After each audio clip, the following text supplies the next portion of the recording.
Something that we have all tried to do before, but almost always fail, is to change someone else's mind to our way of thinking. And this is a problem because a lot of relationships actually get ruined when we try to convince someone to our way of thinking. So I'm going to give you 5 tips on how to change someone's mind.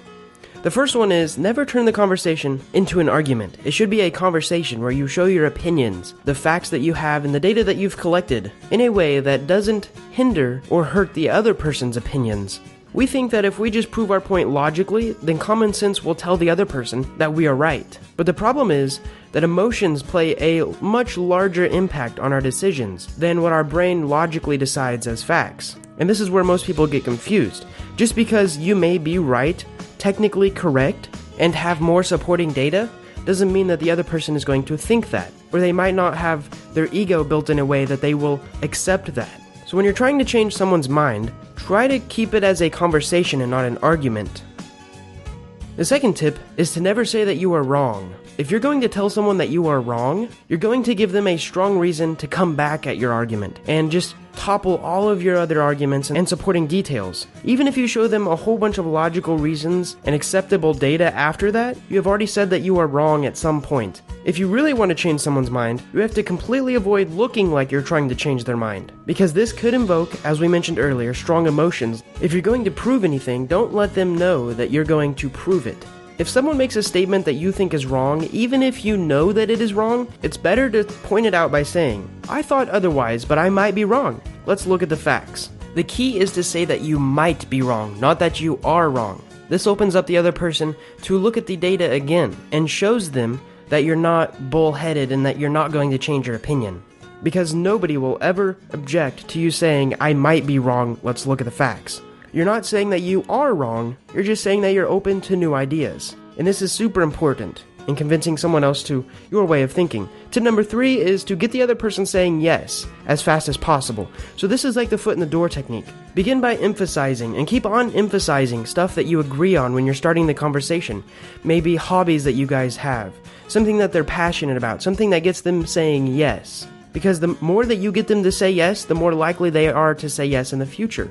It's a little psychological trick that a lot of salesmen use to sell something. Also, starting a conversation on something that they're passionate about or something that you both have in common will get them to start to like you and maybe even more open up to ideas that you have. It establishes trust. Tip number 4 is to let the other person do a great amount of talking. Now, this is where most people go wrong. What they do is they try to talk more and more and more to try to convince the other person of their way of thinking. First of all, if you let them talk more, you're going to show that you actually care about their opinions and ideas, which will eventually earn their respect. People love it when you give them your full attention, because people love to express their own opinions to you. So by listening to them, you're going to create a friendly relationship and build trust. And in doing so, when you express your opinions and your facts and your data, they will have a higher likelihood of paying more attention.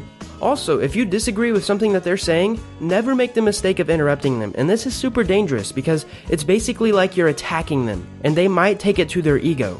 This can change the whole argument from who is right into I am right and you are wrong, no matter what the data says. Also, they probably still have a lot more stuff in their head to keep on talking. So just listen patiently with an open mind. Encourage them to talk even more and more so that when it's your turn to talk, they'll be out of stuff to talk about. The last tip is to let the other person feel like the idea was theirs. So, don't you have a lot more faith in an idea that you come up with than someone else that gave that idea to you? You can put that idea into practice with someone else. It's wiser to make suggestions and let someone else come to the conclusion than to give them the conclusion, because then they have a sense of pride that it's their idea. And you can do this a lot in business. You can do this a lot in a workplace. Giving someone the data and letting them come to the conclusion lets them feel like it is their idea and they take pride in it.